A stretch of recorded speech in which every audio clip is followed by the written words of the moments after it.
بسم الله الرحمن الرحيم الحمد لله رب العالمين الرحمن الرحيم مالك يوم الدين إياك نعبد وإياك نستعين اهدنا الصراط المستقيم صراط الذين أنعمت عليهم غير المغضوب عليهم ولا الضالين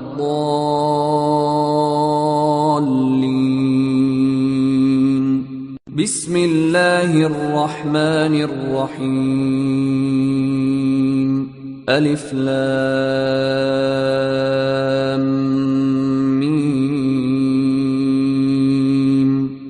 ذلك الكتاب لا ريب فيه هدى للمتقين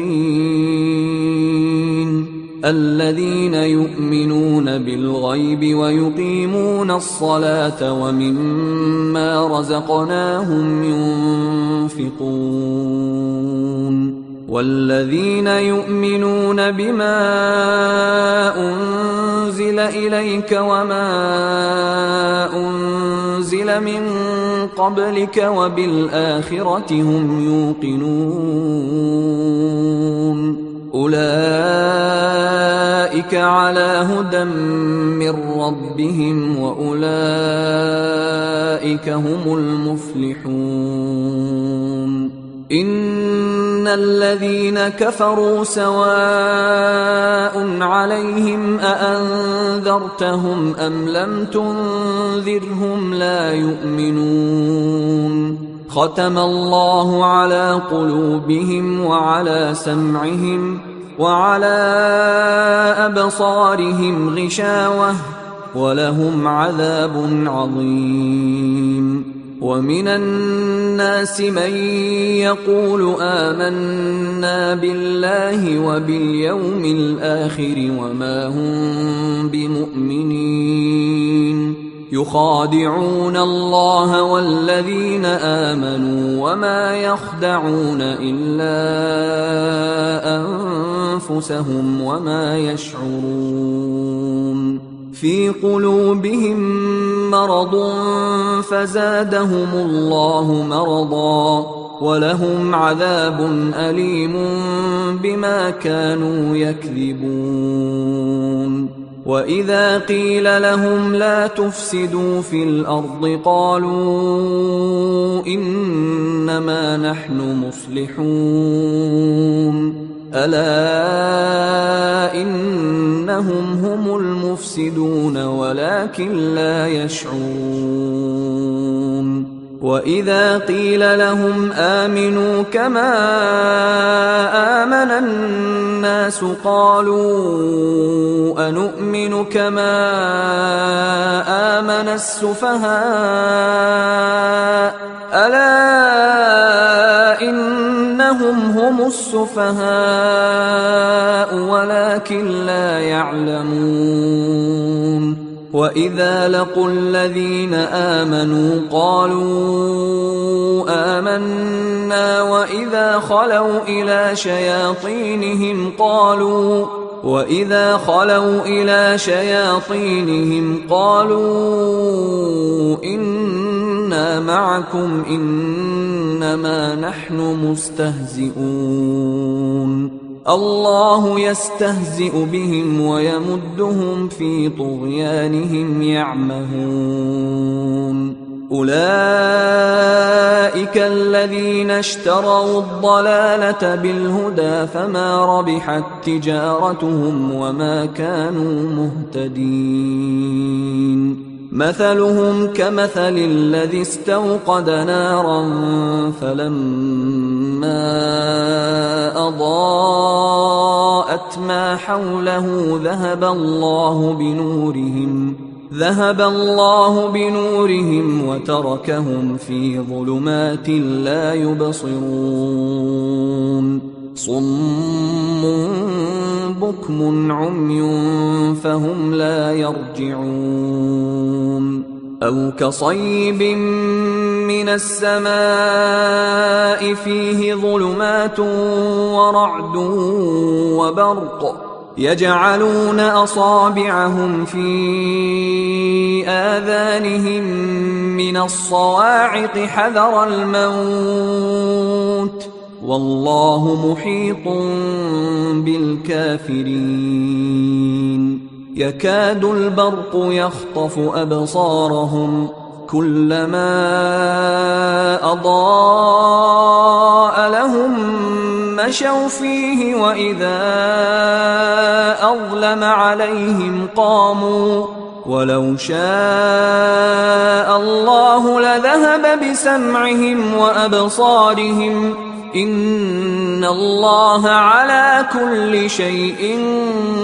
قدير يا أيها الناس اعبدوا ربكم الذي خلقكم والذين من قبلكم لعلكم تتقون الذي جعل لكم الأرض فراشا والسماء بناء وأنزل من السماء ماء فأخرج به من الثمرات رزقا لكم فلا تجعلوا لله أندادا وأنتم تعلمون وإن كنتم في ريب مما نزلنا على عبدنا فأتوا بسورة من مثله وادعوا شهداءكم من دون الله إن كنتم صادقين فإن لم تفعلوا ولن تفعلوا فاتقوا النار التي وقودها الناس والحجارة أعدت للكافرين وبشر الذين آمنوا وعملوا الصالحات أن لهم جنات تجري من تحتها الأنهار كلما رزقوا منها من ثمرة رزقا قالوا هذا الذي رزقنا من قبل وأتوا به متشابها ولهم فيها أزواج مطهرة وهم فيها خالدون إن الله لا يستحيي أن يضرب مثلا ما بعوضة فما فوقها فأما الذين آمنوا فيعلمون أنه الحق من ربهم وأما الذين كفروا فيقولون ماذا أراد الله بهذا مثلا يضل به كثيرا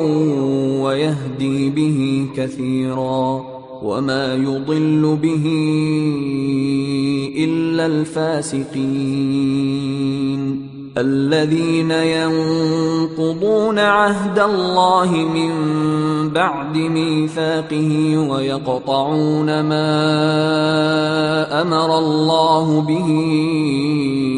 أن يوصل ويفسدون في الأرض أولئك هم الخاسرون كيف تكفرون بالله وكنتم أمواتا فأحياكم ثم يميتكم ثم يحييكم ثم إليه ترجعون هو الذي خلق لكم ما في الأرض جميعا ثم استوى إلى السماء فسواهن 7 سماوات وهو بكل شيء عليم وإذ قال ربك للملائكة إني جاعل في الأرض خليفة قالوا أتجعل فيها من يفسد فيها ويسفك الدماء ونحن نسبح بحمدك ونقدس لك قال إني أعلم ما لا تعلمون وعلم آدم الأسماء كلها ثم عرضهم على الملائكة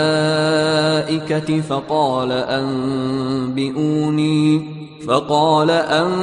أنبئوني بأسماء هؤلاء إن كنتم صادقين قالوا سبحانك لا علم لنا إلا ما علمتنا إنك أنت العليم الحكيم قال يا آدم أنبئهم بأسمائهم فلما أنبأهم بأسمائهم قال ألم أقل لكم إني أعلم غيب السماوات والأرض وأعلم ما تبدون وما كنتم تكتمون وإذ قلنا للملائكة اسجدوا لآدم فسجدوا إلا إبليس أبى واستكبر وكان من الكافرين وقلنا يا آدم اسكن أنت وزوجك الجنة وكلا منها رغدا حيث شئتما ولا تقربا هذه الشجرة فتكونا من الظالمين فأزلهما الشيطان عنها فأخرجهما مما كانا فيه وقلنا اهبطوا بعضكم لبعض عدو ولكم في الأرض مستقر ومتاع إلى حين فتلقى آدم من ربه كلمات فتاب عليه إنه هو التواب الرحيم قلنا اهبطوا منها جميعا فإما يأتينكم مني هدى فمن تبع هداي فلا خوف عليهم ولا هم يحزنون والذين كفروا وكذبوا بآياتنا أولئك أصحاب النار هم فيها خالدون يا بني إسرائيل اذكروا نعمتي التي أنعمت عليكم وأوفوا بعهدي أوف بعهدكم وإياي فارهبون وآمنوا بما أنزلت مصدقا لما معكم ولا تكونوا أول كافر به ولا تشتروا بآياتي ثمنا قليلا وإياي فاتقون ولا تلبسوا الحق بالباطل وتكتموا الحق وأنتم تعلمون وأقيموا الصلاة وآتوا الزكاة واركعوا مع الراكعين أتأمرون الناس بالبر وتنسون أنفسكم وأنتم تتلون الكتاب أفلا تعقلون واستعينوا بالصبر والصلاة وإنها لكبيرة إلا على الخاشعين الذين يظنون أنهم ملاقو ربهم وأنهم إليه راجعون يا بني إسرائيل اذكروا نعمتي التي أنعمت عليكم وأني فضلتكم على العالمين واتقوا يوما لا تجزي نفس عن نفس شيئا ولا يقبل منها شفاعة ولا يؤخذ منها عدل ولا هم ينصرون وإذ نجيناكم من آل فرعون يسومونكم سوء العذاب يذبحون أبناءكم ويستحيون نساءكم وفي ذلكم بلاء من ربكم عظيم وإذ فرقنا بكم البحر فأنجيناكم وأغرقنا آل فرعون وأنتم تنظرون وإذ واعدنا موسى 40 ليلة ثم اتخذتم العجل من بعده وأنتم ظالمون ثم عفونا عنكم من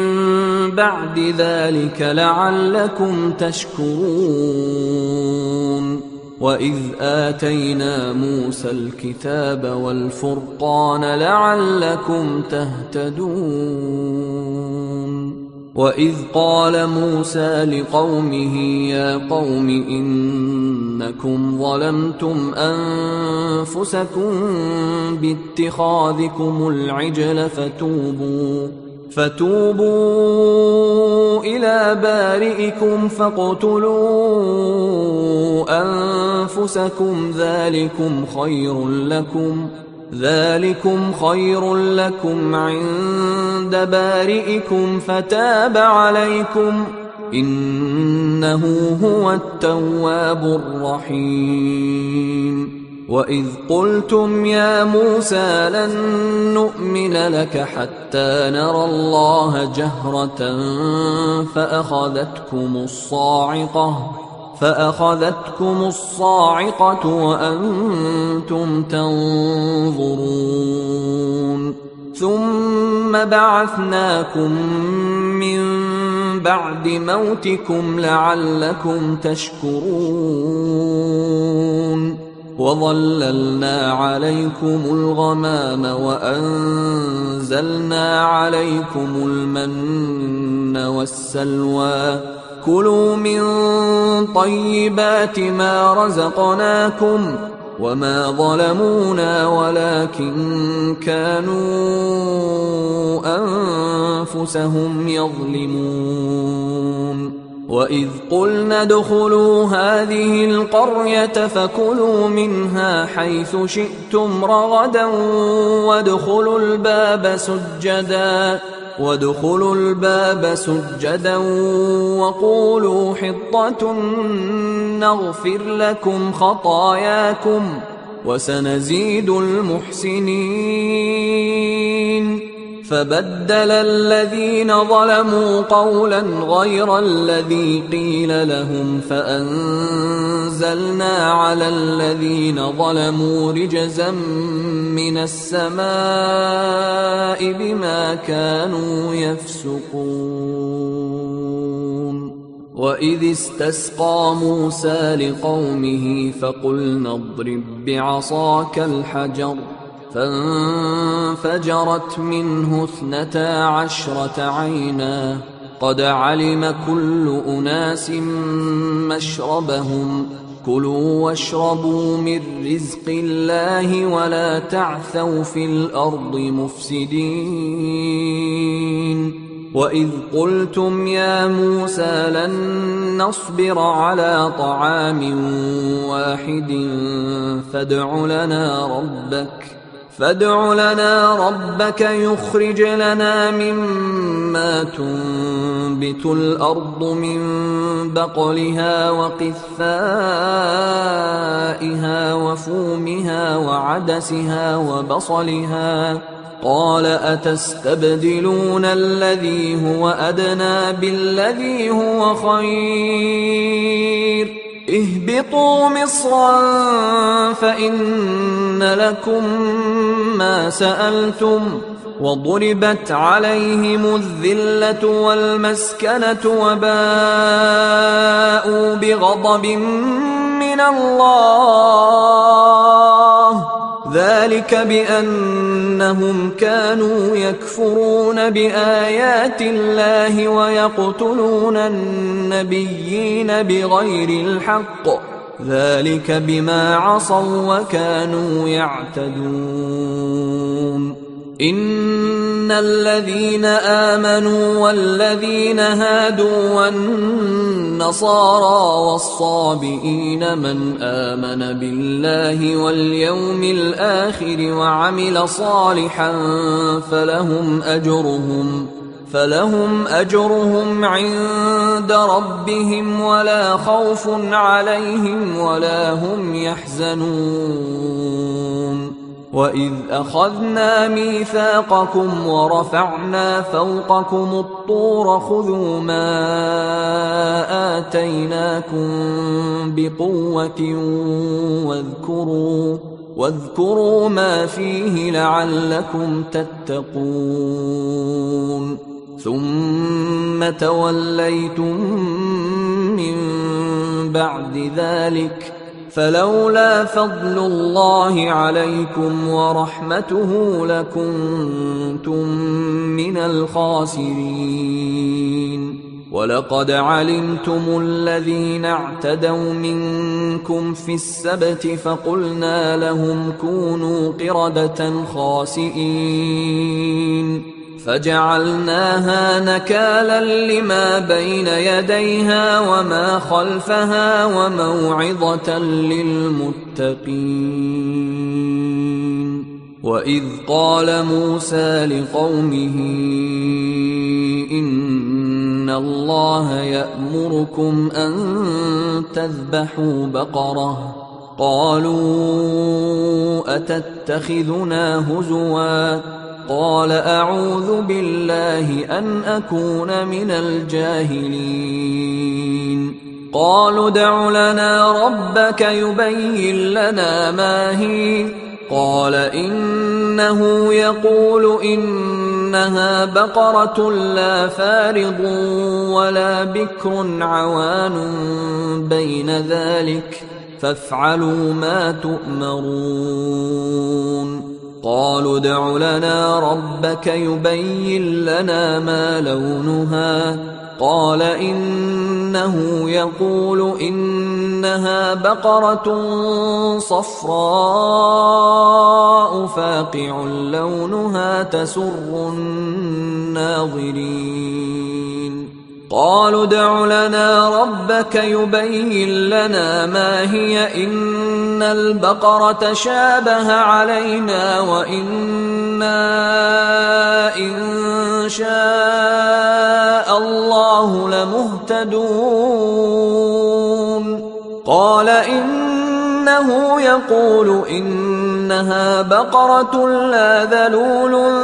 تثير الأرض ولا تسقي الحرث مسلمة لا شية فيها قالوا الآن جئت بالحق فذبحوها وما كادوا يفعلون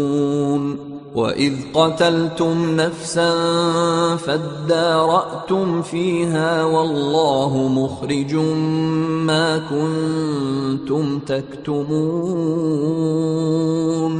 فقلنا اضربوه ببعضها كذلك يحيي الله الموتى ويريكم آياته لعلكم تعقلون ثم قست قلوبكم من بعد ذلك فهي كالحجارة أو أشد قسوة وإن من الحجارة لما يتفجر منه الأنهار وإن منها لما يشقق فيخرج منه الماء وإن منها لما يهبط من خشية الله وما الله بغافل عما تعملون أفتطمعون أن يؤمنوا لكم وقد كان فريق منهم يسمعون كلام الله ثم يحرفونه من بعد ما عقلوه وهم يعلمون وإذا لقوا الذين آمنوا قالوا آمنا وإذا خلا بعضهم إلى بعض قالوا أتحدثونهم بما فتح الله عليكم ليحاجوكم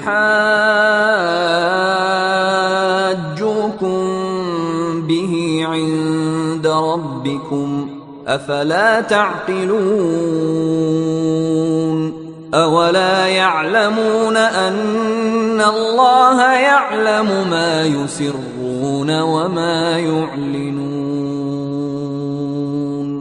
ومنهم أميون لا يعلمون الكتاب إلا أماني وإنهم إلا يظنون فويل للذين يكتبون الكتاب بأيديهم ثم يقولون هذا من عند الله ليشتروا به ثمنا قليلا فويل لهم مما كتبت أيديهم وويل لهم مما يكسبون وقالوا لن تمسنا النار إلا أياما معدودة قل أتخذتم عند الله عهدا فلن يخلف الله عهده أم تقولون على الله ما لا تعلمون بلى من كسب سيئة وأحاطت به خطيئته فأولئك أصحاب النار هم فيها خالدون والذين آمنوا وعملوا الصالحات أولئك أصحاب الجنة هم فيها خالدون وإذ أخذنا ميثاق بني إسرائيل لا تعبدون إلا الله وبالوالدين إحسانا وذي القربى واليتامى والمساكين وقولوا للناس حسنا وأقيموا الصلاة وآتوا الزكاة ثم توليتم إلا قليلا منكم وأنتم معرضون وإذ أخذنا ميثاقكم لا تسفكون دماءكم أولادكم ولا تخرجون أنفسكم من دياركم ثم أقررتم وأنتم تشهدون ثم أنتم هؤلاء تقتلون أنفسكم وتخرجون فريقا منكم من ديارهم تظاهرون عليهم بالإثم والعدوان وإن يأتوكم أسارى تفادوهم وهو محرم عليكم إخراجهم أفتؤمنون ببعض الكتاب وتكفرون ببعض فما جزاء من يفعل ذلك منكم إلا خزي في الحياة الدنيا ويوم القيامة يردون إلى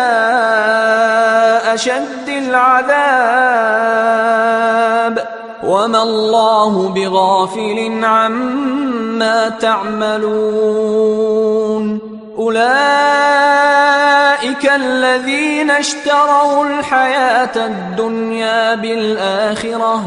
فلا يخفف عنهم العذاب ولا هم ينصرون ولقد آتينا موسى الكتاب وقفينا من بعده بالرسل وآتينا عيسى ابن مريم البينات وأيدناه بروح القدس أفكلما جاءكم رسول بما لا تهوى أنفسكم استكبرتم ففريقا كذبتم وفريقا تقتلون وقالوا قلوبنا غلف بل لعنهم الله بكفرهم فقليلا ما يؤمنون ولما جاءهم كتاب من عند الله مصدق لما معهم وكانوا من قبل يستفتحون على الذين كفروا فلما جاءهم ما عرفوا كفروا به فلعنة الله على الكافرين بئس ما اشتروا به أنفسهم أن يكفروا بما أنزل الله بغيا أن ينزل الله من فضله على من يشاء من عباده فباءوا بغضب على غضب وللكافرين عذاب مهين وإذا قيل لهم آمنوا بما أنزل الله قالوا نؤمن بما أنزل علينا ويكفرون بما وراءه وهو الحق مصدقا لما معهم قل فلم تقتلون أنبياء الله من قبل إن كنتم مؤمنين ولقد جاءكم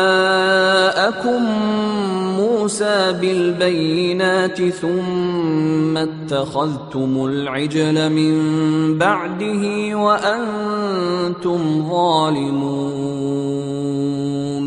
وإذ أخذنا ميثاقكم ورفعنا فوقكم الطور خذوا ما آتيناكم بقوة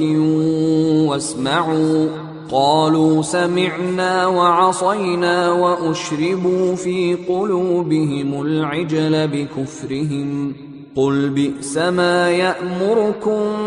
به إيمانكم إن كنتم مؤمنين قل إن كانت لكم الدار الآخرة عند الله خالصة من دون الناس فتمنوا الموت إن كنتم صادقين ولن يتمنوه أبدا بما قدمت أيديهم والله عليم بالظالمين ولتجدنهم أحرص الناس على حياة ومن الذين أشركوا يود أحدهم لو يعمر 1000 سنة وما هو بمزحزحه من العذاب أن يعمر والله بصير بما يعملون قل من كان عدوا لجبريل فإنه نزله على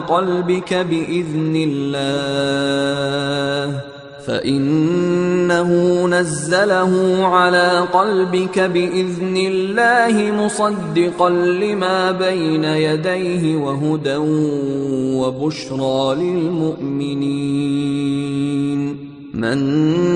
كان عدوا لله وملائكته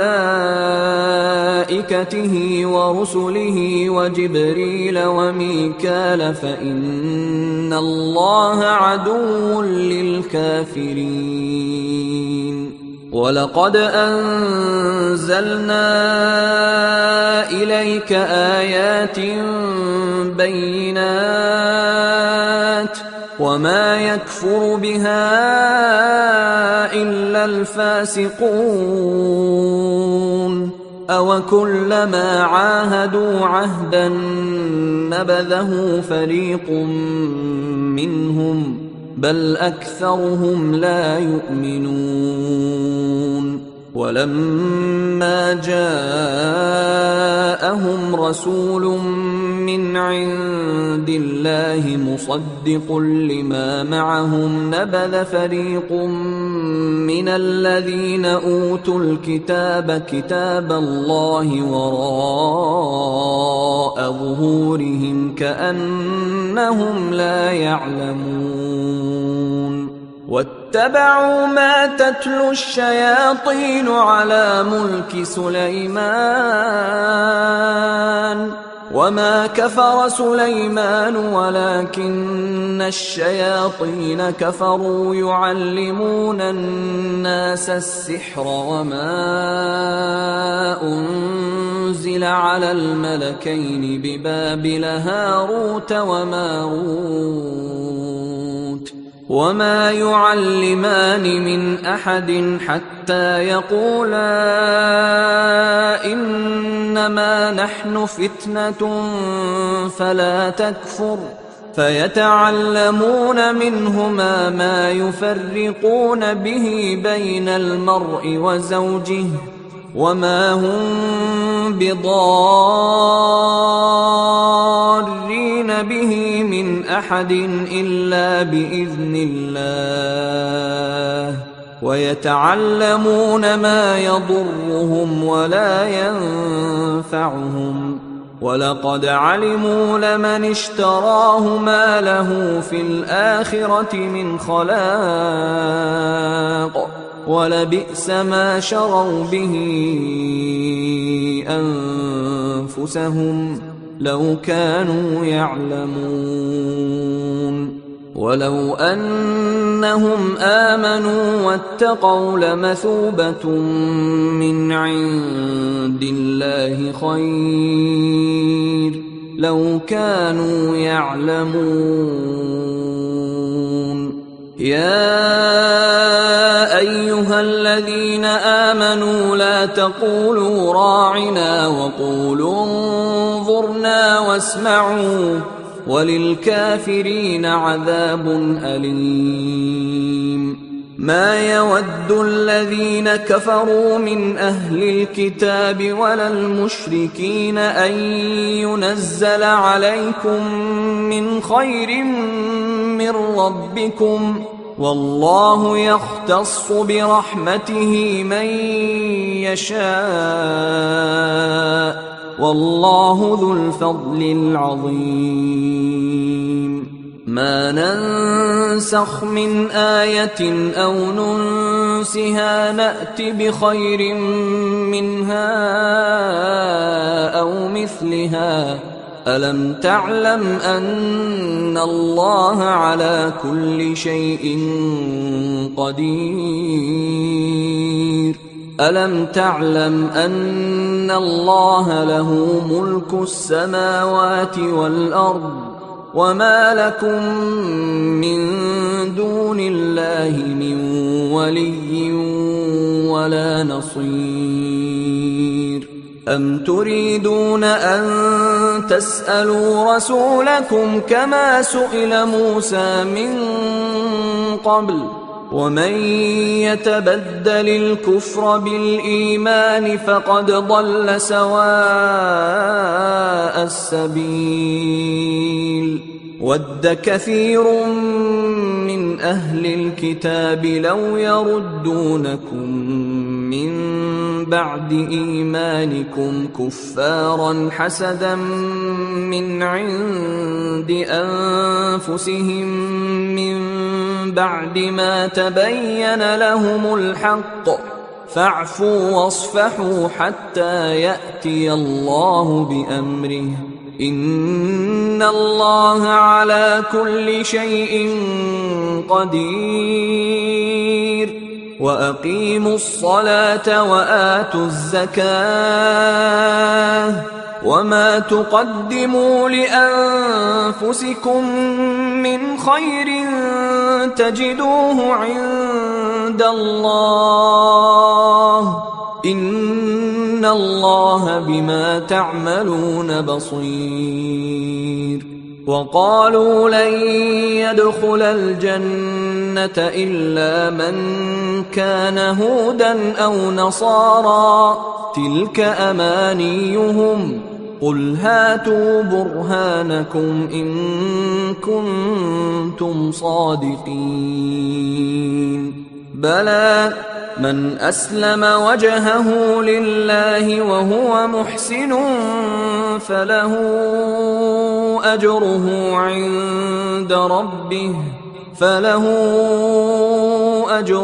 عند ربه ولا خوف عليهم ولا هم يحزنون. وقالت اليهود ليست النصارى على شيء، وقالت النصارى ليست اليهود على شيء وهم يتلون الكتاب، كذلك قال الذين لا يعلمون مثل قولهم، فالله يحكم بينهم يوم القيامة فيما كانوا فيه يختلفون. ومن أظلم ممن منع مساجد الله أن يذكر فيها اسمه وسعى في خرابها، أولئك ما كان لهم أن يدخلوها إلا خائفين، لهم في الدنيا خزي ولهم في الآخرة عذاب عظيم. ولله المشرق والمغرب، فأينما تولوا فثم وجه الله، إن الله واسع عليم. وقالوا اتخذ الله ولدا، سبحانه، بل له ما في السماوات والأرض كل له قانتون. بديع السماوات والأرض وإذا قضى أمرا فإنما يقول له كن فيكون. وقال الذين لا يعلمون لولا يكلمنا الله أو تأتينا آية كذلك قال الذين من قبلهم مثل قولهم تشابهت قلوبهم قد بينا الآيات لقوم يوقنون. إنا أرسلناك بالحق بشيرا ونذيرا ولا تسأل عن أصحاب الجحيم. ولن ترضى عنك اليهود ولا النصارى حتى تتبع ملتهم قل إن هدى الله هو الهدى ولئن اتبعت أهواءهم بعد الذي جاءك من العلم ما لك من الله من ولي ولا نصير. الذين آتيناهم الكتاب يتلونه حق تلاوته أولئك يؤمنون به ومن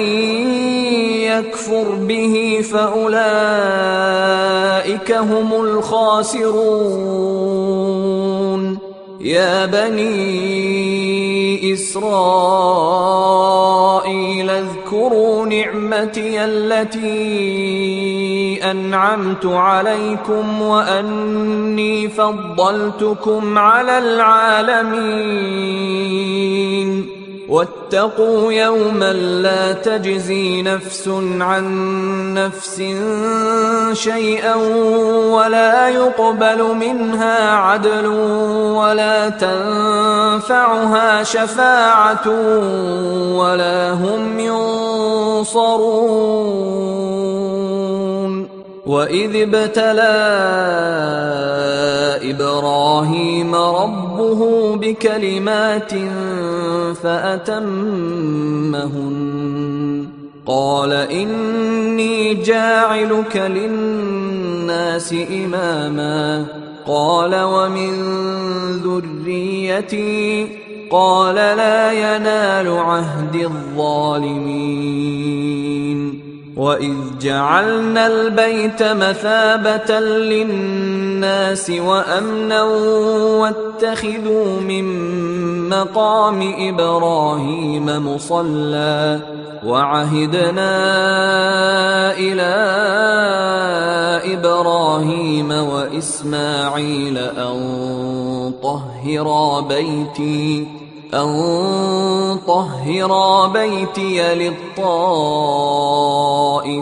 والعاكفين والركع السجود. وإذ قال إبراهيم رب اجعل هذا بلدا آمنا وارزق أهله من الثمرات من آمن منهم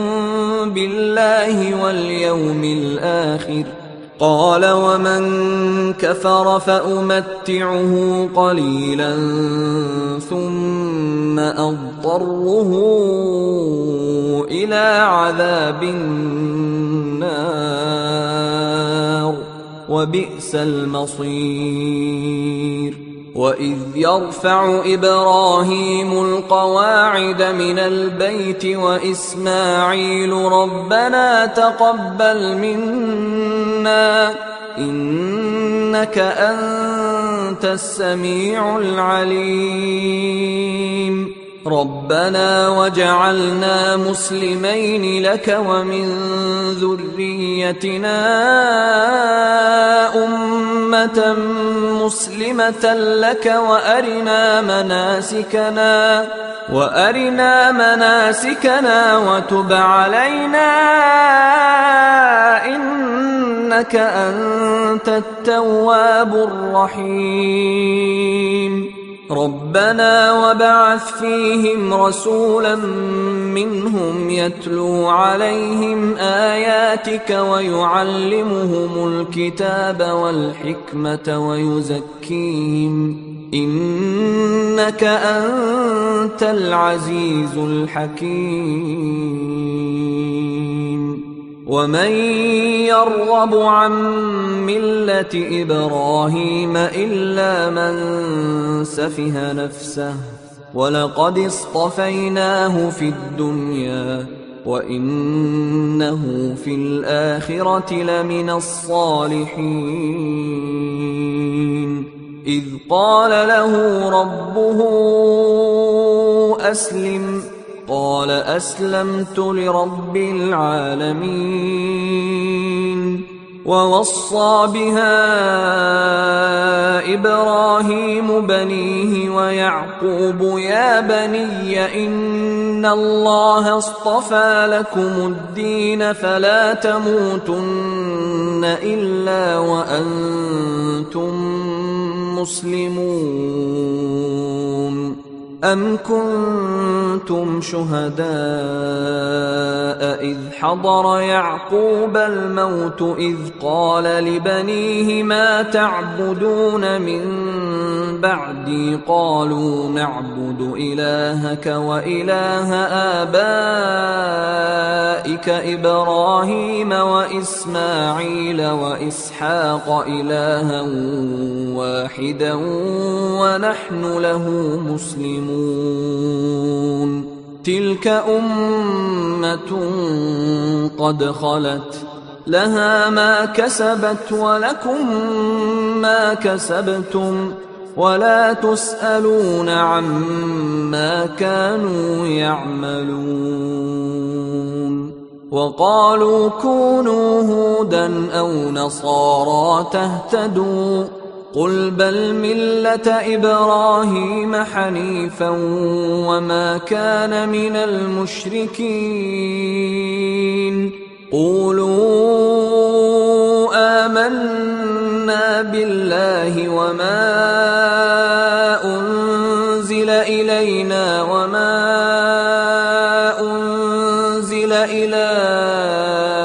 إبراهيم وإسماعيل وإسحاق ويعقوب والأسباط وما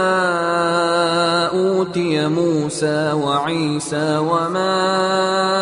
أوتي النبيون من ربهم لا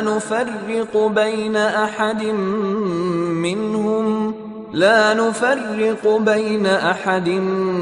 منهم ونحن له مسلمون فإن آمنوا بمثل ما آمنتم به فقد اهتدوا وإن تولوا فإنما هم في شقاق فسيكفيكهم الله وهو السميع العليم صبغة الله ومن أحسن من الله صبغة ونحن له عابدون قل أتحاجوننا في الله وهو ربنا وربكم ولنا أعمالنا ولكم أعمالكم ونحن له مخلصون أم تقولون إن إبراهيم وإسماعيل وإسحاق ويعقوب والأسباط كانوا هودا أو نصارى قل أأنتم أعلم أم الله ومن أظلم ممن كتم شهادة عنده من الله وما الله بغافل عما تعملون تلك أمة قد خلت لها ما كسبت ولكم ما كسبتم ولا تسألون عما كانوا يعملون. سيقول السفهاء من الناس ما ولاهم عن قبلتهم التي كانوا عليها قل لله المشرق والمغرب يهدي من يشاء إلى صراط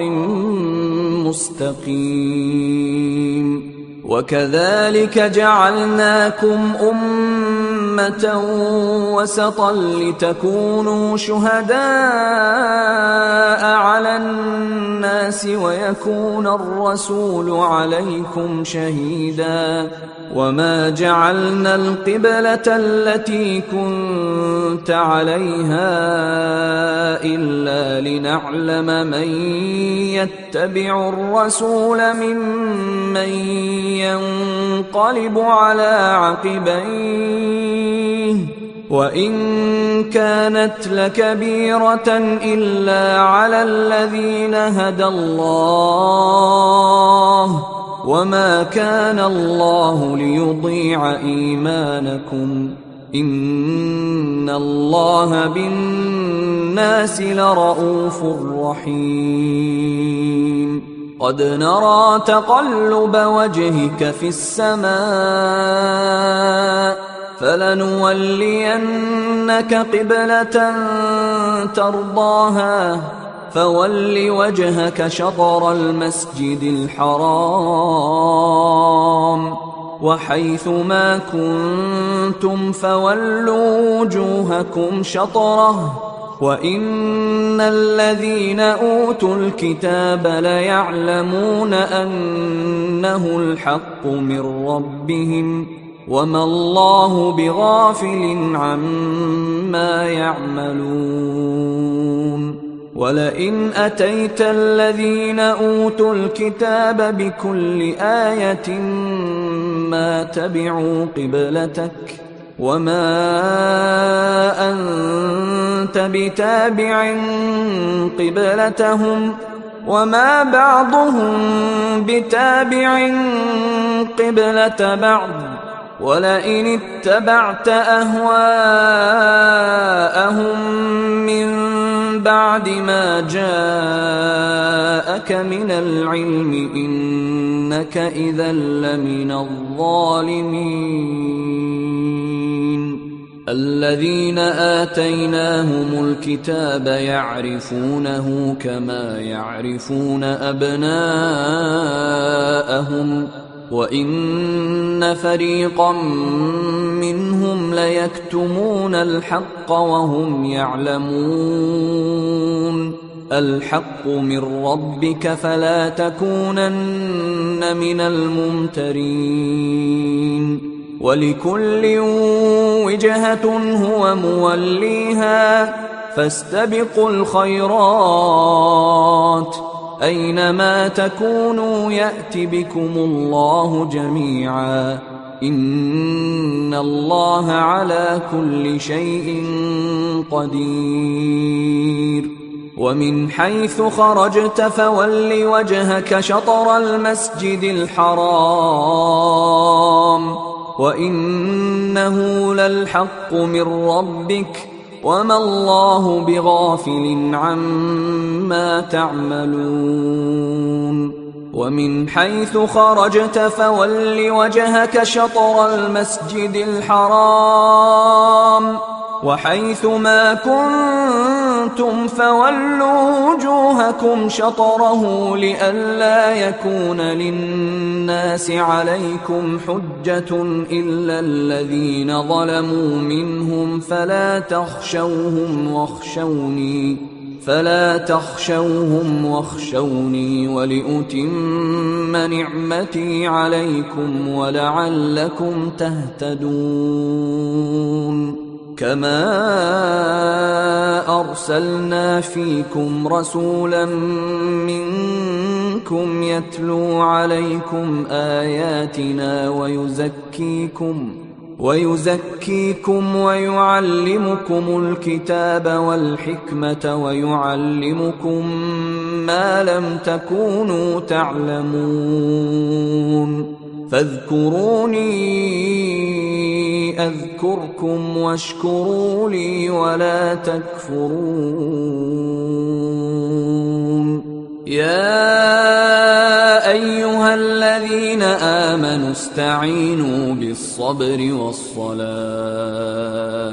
إن الله مع الصابرين ولا تقولوا لمن يقتل في سبيل الله أموات بل أحياء ولكن لا تشعرون ولنبلونكم بشيء من الخوف والجوع ونقص من الأموال والأنفس والثمرات وبشر الصابرين الذين إذا أصابتهم مصيبة قالوا إنا لله وإنا إليه راجعون أولئك عليهم صلوات من ربهم ورحمة وأولئك هم المهتدون. أيها الإخوة الكرام، نذكركم بأن حقوق الطبع والتوزيع محفوظة، والسلام عليكم ورحمة الله وبركاته. أعوذ بالله من الشيطان الرجيم. إن الصفا والمروة من شعائر الله فمن حج البيت أو اعتمر فلا جناح عليه أن يطوف بهما ومن تطوع خيرا فإن الله شاكر عليم. إن الذين يكتمون ما أنزلنا من البينات والهدى من بعد ما بيناه للناس في الكتاب أولئك يلعنهم الله ويلعنهم اللاعنون إلا الذين تابوا وأصلحوا وبينوا فأولئك أتوب عليهم وأنا التواب الرحيم. إن الذين كفروا وماتوا وهم كفار أولئك عليهم لعنة الله والملائكة والناس أجمعين خالدين فيها لا يخفف عنهم العذاب ولا هم ينظرون. وإلهكم إله واحد لا إله إلا هو الرحمن الرحيم. إن في خلق السماوات والأرض واختلاف الليل والنهار والفلك التي تجري في البحر بما ينفع الناس وما أنزل الله من السماء من ماء فأحيا به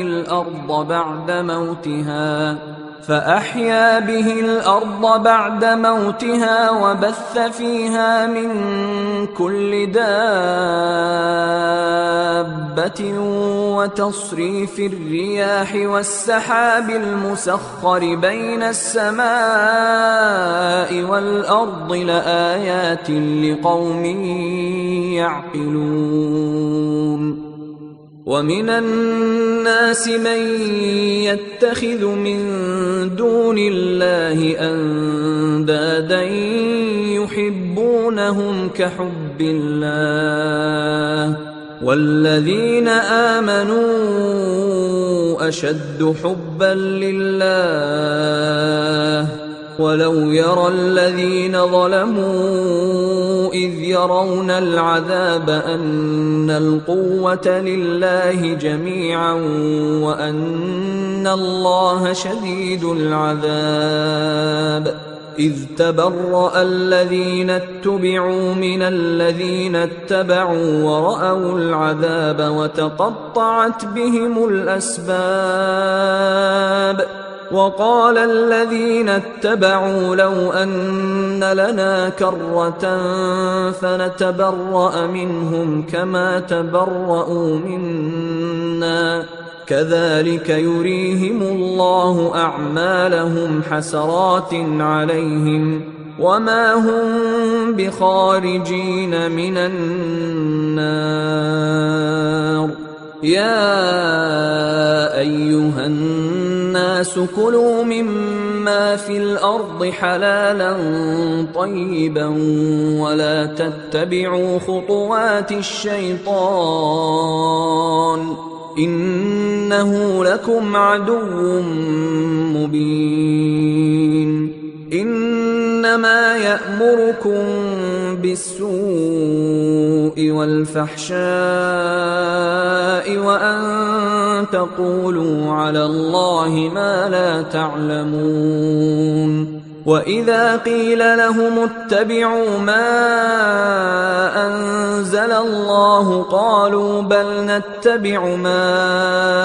ألفينا عليه آباءنا أولو كان آباؤهم لا يعقلون شيئا ولا يهتدون ومثل الذين كفروا كمثل الذي ينعق بما لا يسمع إلا دعاء ونداء صم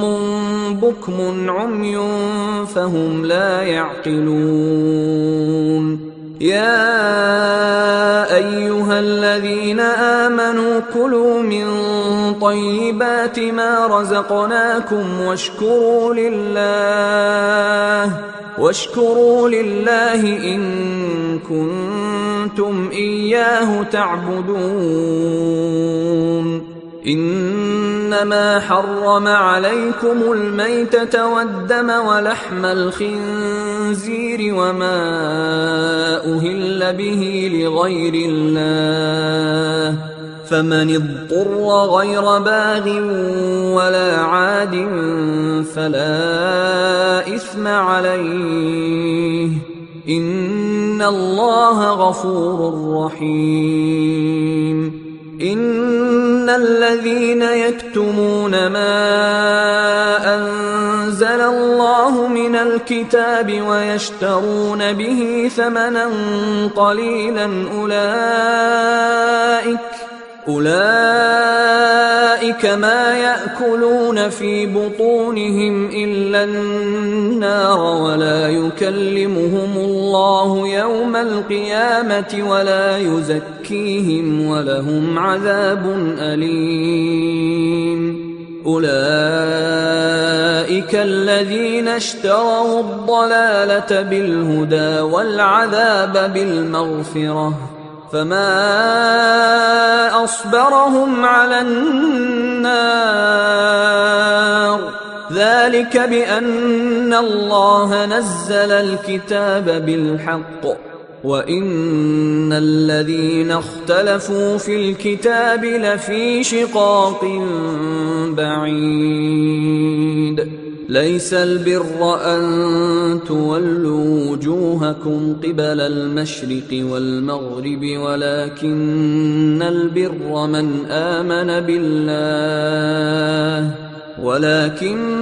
البر من آمن بالله واليوم الآخر والملائكة والكتاب والنبيين وآتى المال على حبه ذوي القربى واليتامى والمساكين وابن السبيل والسائلين وفي الرقاب وأقام الصلاة وآتى الزكاة والموفون بعهدهم إذا عاهدوا والصابرين في البأساء والضراء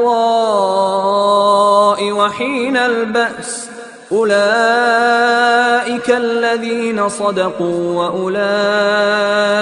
هم المتقون. يا أيها الذين آمنوا كتب عليكم القصاص في القتلى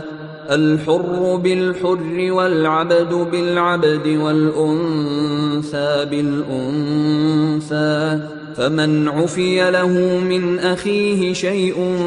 فاتباع بالمعروف وأداء إليه بإحسان ذلك تخفيف من ربكم ورحمة فمن اعتدى بعد ذلك فله عذاب أليم. ولكم في القصاص حياة يا أولي الألباب لعلكم تتقون. كتب عليكم إذا حضر أحدكم الموت إن ترك خيرا الوصية للوالدين والأقربين بالمعروف حقا على المتقين. فمن بدله بعدما سمعه فإنما إثمه على الذين يبدلونه إن الله سميع عليم. فمن خاف من موص جنفا أو إثما فأصلح بينهم فلا إثم عليه إن الله غفور رحيم. يا أيها الذين آمنوا كتب عليكم الصيام كما كتب على الذين من قبلكم لعلكم تتقون. أياما معدودات فمن كان منكم مريضا أو على سفر فعدة من أيام أخر وعلى الذين يطيقونه فدية طعام مسكين فمن تطوع خيرا فهو خير له وأن تصوموا خير لكم إن كنتم تعلمون.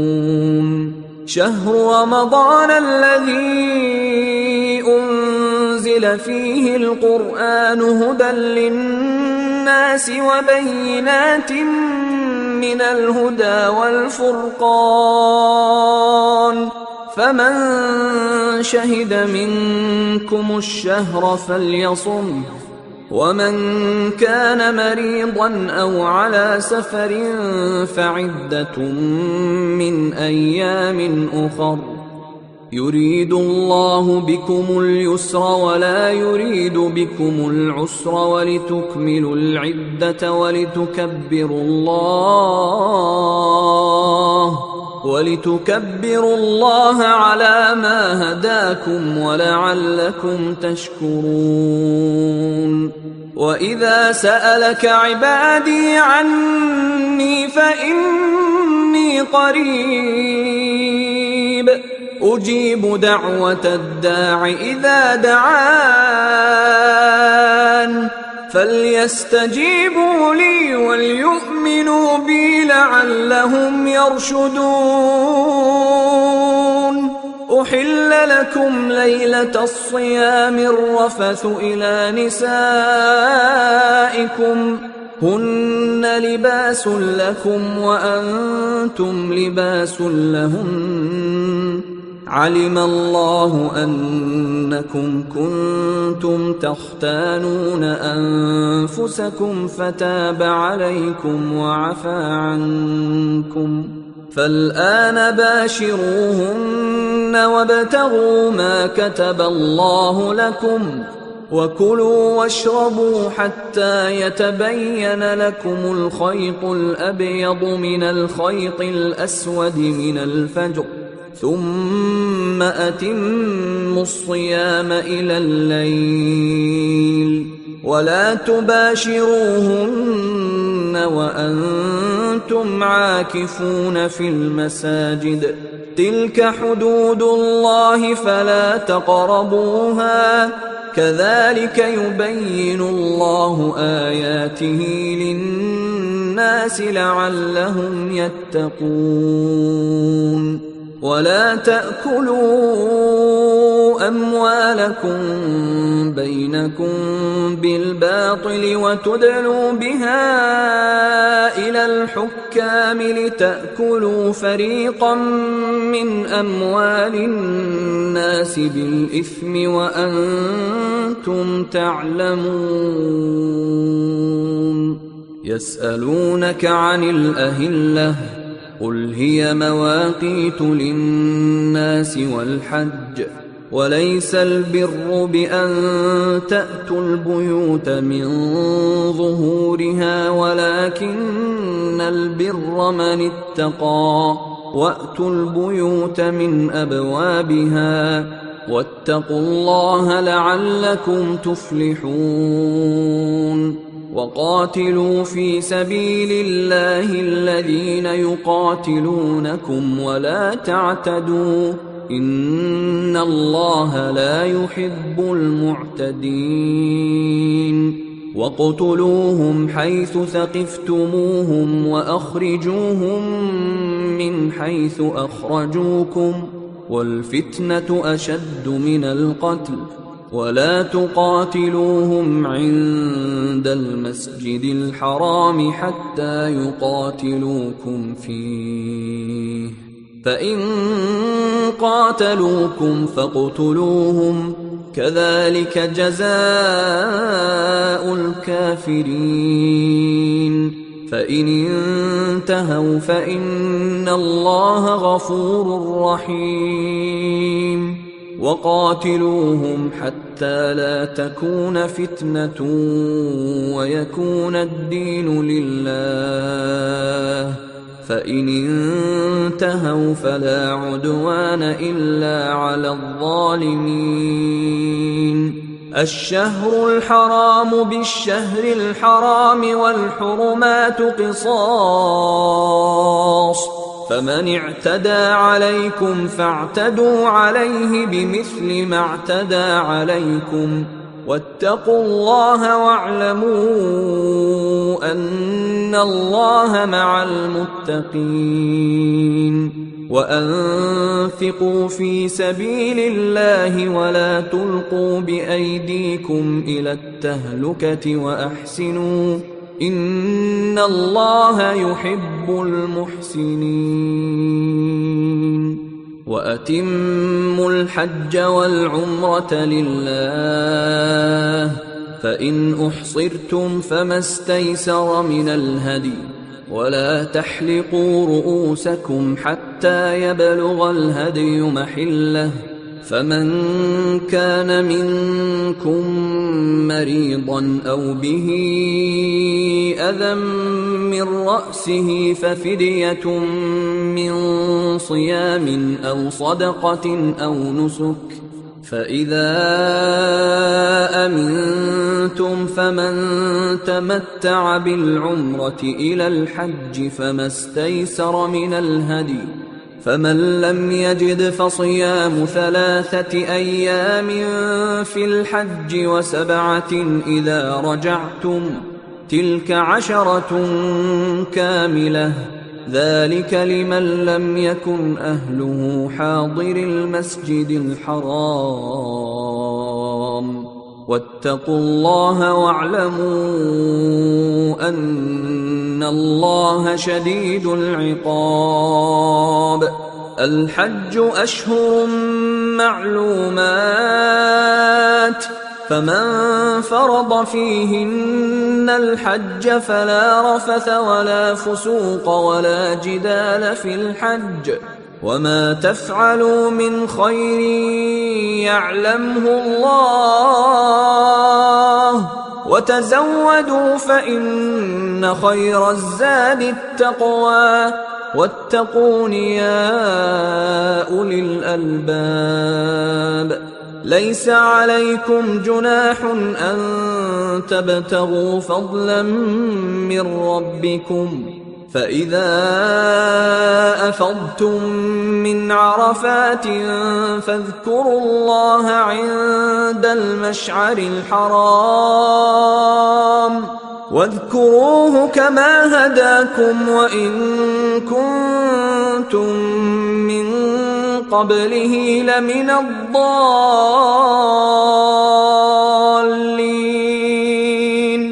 ثم أفيضوا من حيث أفاض الناس واستغفروا الله، إن الله غفور رحيم. فإذا قضيتم مناسككم فاذكروا الله كذكركم آباءكم أو أشد ذكرا. فمن الناس من يقول ربنا آتنا في الدنيا وما له في الآخرة من خلاق، ومنهم من يقول ربنا آتنا في الدنيا حسنة وفي الآخرة حسنة وقنا عذاب النار. أولئك لهم نصيب مما كسبوا والله سريع الحساب. واذكروا الله في أيام معدودات، فمن تعجل في يومين فلا إثم عليه، ومن تأخر فلا إثم عليه، لمن اتقى. واتقوا الله واعلموا أنكم إليه تحشرون. ومن الناس من يعجبك قوله في الحياة الدنيا ويشهد الله على ما في قلبه وهو ألد الخصام. وإذا تولى سعى في الأرض ليفسد فيها ويهلك الحرث والنسل، والله لا يحب الفساد. وإذا قيل له اتق الله أخذته العزة بالإثم، فحسبه جهنم ولبئس المهاد. ومن الناس من يشري نفسه ابتغاء مرضات الله، والله رؤوف بالعباد.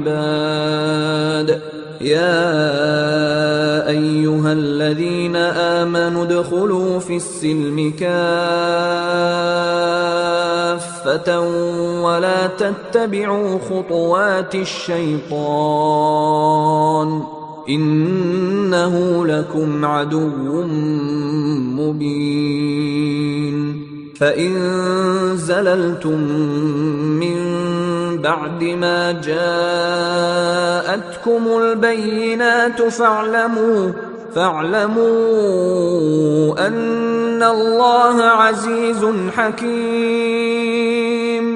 هل ينظرون إلا أن يأتيهم الله في ظلل من الغمام والملائكة وقضي الأمر، وإلى الله ترجع الأمور. سل بني إسرائيل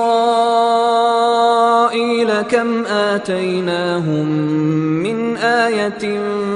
بينة ومن يبدل نعمة الله من بعد ما جاءته فإن الله شديد العقاب زين للذين كفروا الحياة الدنيا ويسخرون من الذين آمنوا والذين اتقوا فوقهم يوم القيامة والله يرزق من يشاء بغير حساب كان الناس أمة واحدة فبعث الله النبيين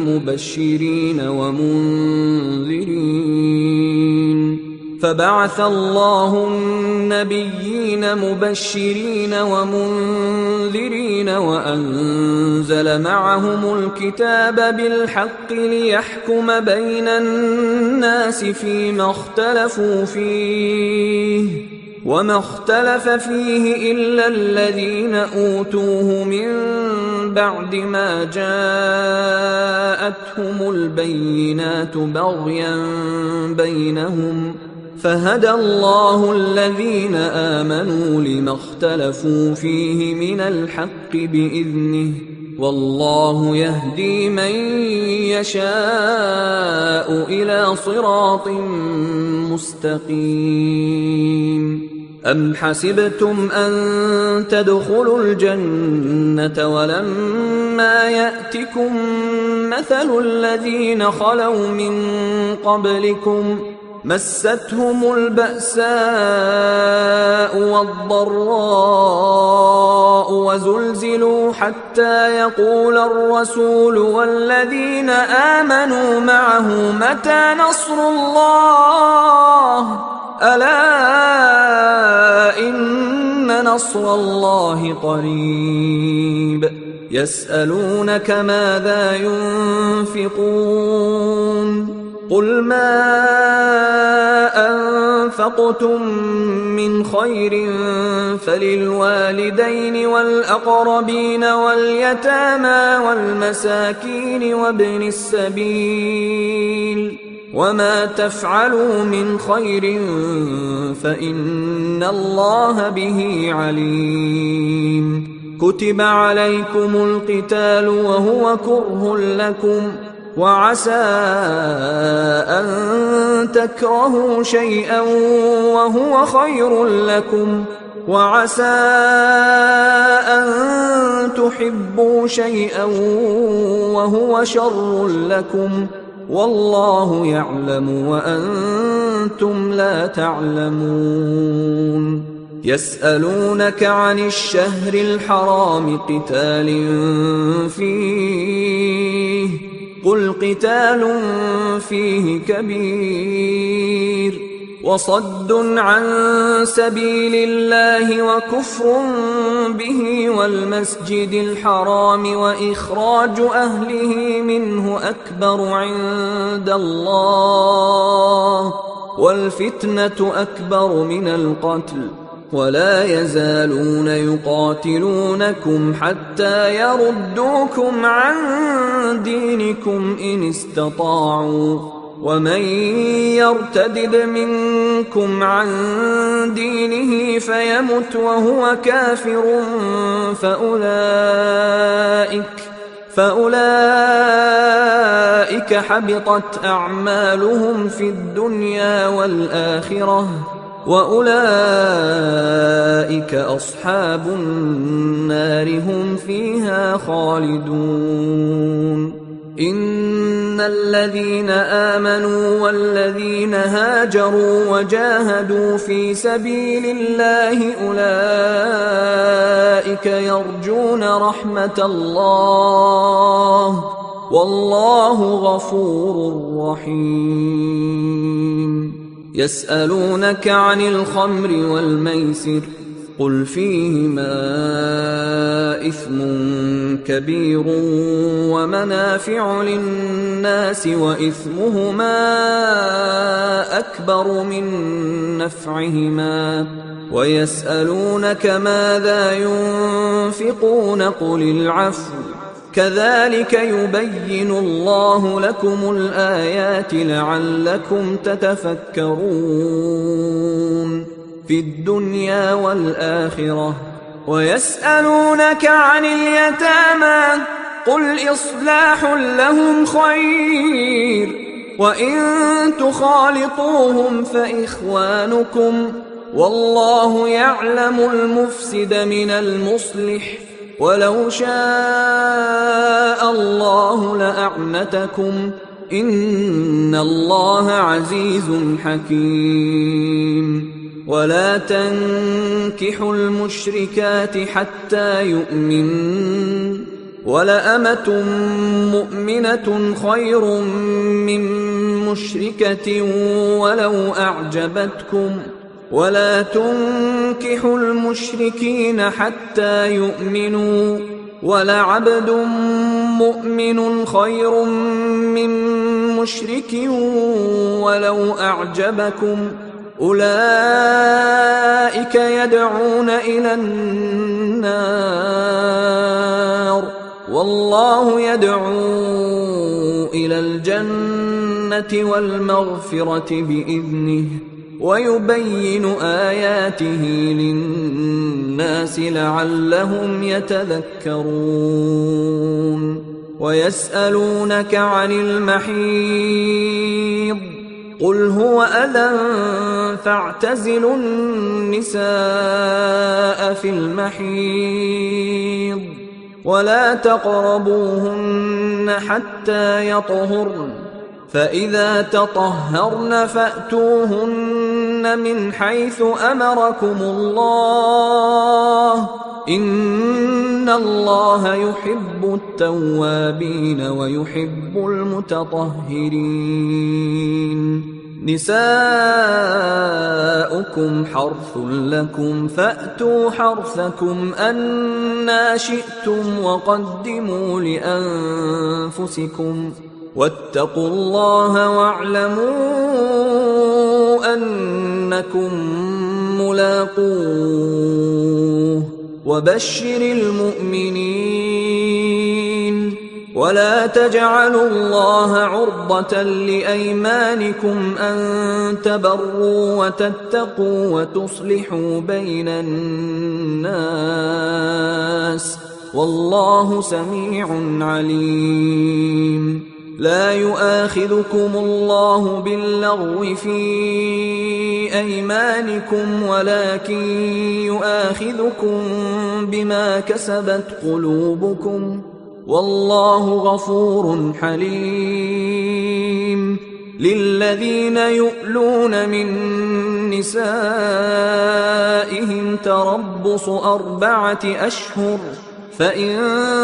فاءوا فإن الله غفور رحيم. وإن عزموا الطلاق فإن الله سميع عليم. والمطلقات يتربصن بأنفسهن 3 قروء ولا يحل لهن أن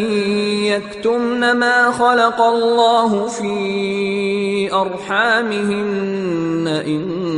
كن يؤمن بالله واليوم الآخر وبعولتهن أحق بردهن في ذلك إن أرادوا إصلاحا ولهن مثل الذي عليهن بالمعروف وللرجال عليهن درجة والله عزيز حكيم. الطلاق 2 فإمساك